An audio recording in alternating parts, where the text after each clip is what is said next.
మాజీ మంత్రి గంటా శ్రీనివాసరావుకు చంద్రబాబు షాక్ ఇచ్చారు. పోటీ చేస్తే చీపురుపల్లి నుంచి లేదంటే పార్టీకి పనిచేయాలని బాబు చెప్పినట్లు సమాచారం.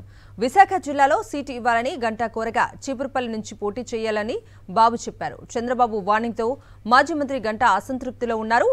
ఇవాళ విశాఖలో సన్నిహితులతో సమావేశంలో తుది నిర్ణయం తీసుకున్నారు గంటా. ఇక పూర్తి అప్డేట్స్ ని మా ప్రతినిధి నాయుడుని అడిగి తెలుసుకుందాం.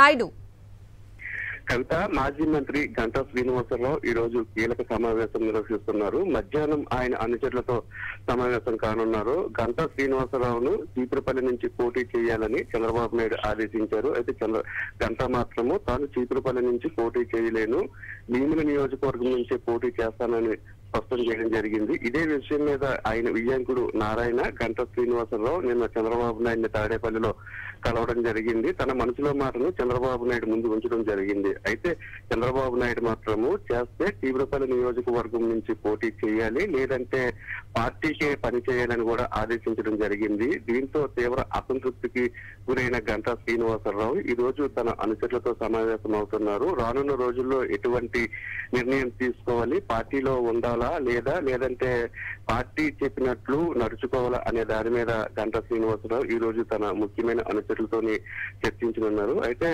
ప్రతి ఎన్నికకు ఒక నియోజకవర్గం మారే గంటా శ్రీనివాసరావు ఈసారి మాత్రం భీమిలి నియోజకవర్గం నుంచి పోటీ చేయాలనే ఆలోచనలో ఉన్నారు. ఇప్పటికే అక్కడ ఆయన తన ఒక వర్గాన్ని ఏర్పాటు చేసుకున్నారు. దాంతో పాటు ఇటీవల కాలంలో కానుకల పేరుతో నియోజకవర్గంలో బట్టలు అలాగే వివిధ గిఫ్టులను కూడా పంపిణీ చేస్తున్నారు.